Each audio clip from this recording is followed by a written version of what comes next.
адам постоянно энергиясы күшті болғанын қаласа, адам үнемі жас көрінгісі келсе, адам иммунитеті мықты болып тұрғанын қаласа, 5 өнімді үзбей ішу керек деп бастайды. Сөйтеді, пища предков деген орысша білетін қыздар оқысаңдар сонда айтады, бірінші кезекте дегенде хлорелла іш дейді. Екінші кезекте дейді, тірмейін іш дейді. Үшінші дейді, спирулин, төртінші бірдеңелік кете береді. Соңғы екеуін ұмытып қалдым, интернетте бар. Сөйтіп жүрген кезде бір 62 жастағы бір әйел айтады, менде климаксер хлорелла 5 күн ішті, менің бүкіл маттың жұмыс жасап мынау не сұмдық болып кетті, түсінбей қалды.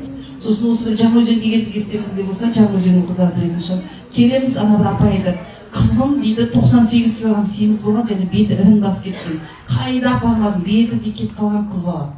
Хлореллаға отырғыздым, ровно 3,5 айда дейді, салмағы 68-ге түскен, беті тап-таза болып тазарып кеткен. Тек қана хлорелланы сұңғылар бере берген қызыма дейді.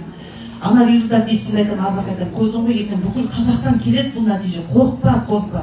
Сөйтіп жүрген кезде Алматы қаласында әлем құс дейтін құс шығаратын фабрика бар ғой, құстың. Сол құс шығаратын фабрика мен ініме звондайды, біз сіздерден хлорелла алайын деп. Дархан қуанып кетеді ғой, ойбай, бәрін берейік. Қаншаласыз? Ол айтты, мен кішкене алып қойып, құстарымызға берейік, жақсы болса енді аламыз ғой. Дархан, уф деді, әлем құс алатын болды, хлорелладан құтылатын болды, ол құтыла алмай жүр.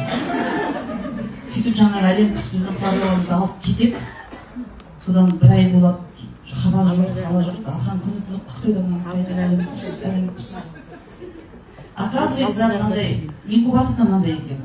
100 жұмыртқа саласыз, 70 балапан шығады, 34 бала екен ғой. Өзінің заңдылығы 70-те 30 екен. Содан бір күн Дархан өзі маңдайды ғой, не болды хлорелла, не істейтін болды, сосын айтыпты. Хлорелла күшті екен. 100 балапан салып едік, 100 балапан шықты депті. Дархан қуанып, ойбай, енді қанша кеп берейік, бірақ біз хлорелланы алмайтын болып шештік. Неге алмайсыздар? Хлорелланы ішіп алған балапанға дәрі шықпайды, бұлар семірмей қойып отыр, майланбайды екен. Дәріні қабылдамайды екен балапанда. Оказывается, біздің ағзамыздағы кока-коланың зияндылығы, майонездің зияндылығы, дәрінің зияндылығы деген нәрсенің бәрін хлорелла атшы деп ұсайды екен. Ана құстарға бірінші гормон береді екен де, артынан жемесе құстар майлана береді екен. Хлорелланы ішіп алып, ешқай семірмейді, ол 100 балапан тірі қала алмайды, сата алмай отырып запасынан бәрі. Сол кезде мен хлорелладан артықтайтын сол кезде түсіндім. Опа! Гормональный семіретінде хлорелланы артықтайды екен ғой деген. Одан кейін мен үйімде повар қызым бар, бетінде жасыл безеу болған, беті шұңқыр и дағы болған. Хлорелланы 2 ай жеп, беті әппақ болып кетті, көз алдымда кәдімгі. Бірінші бетке кожаға береді, шашқа береді.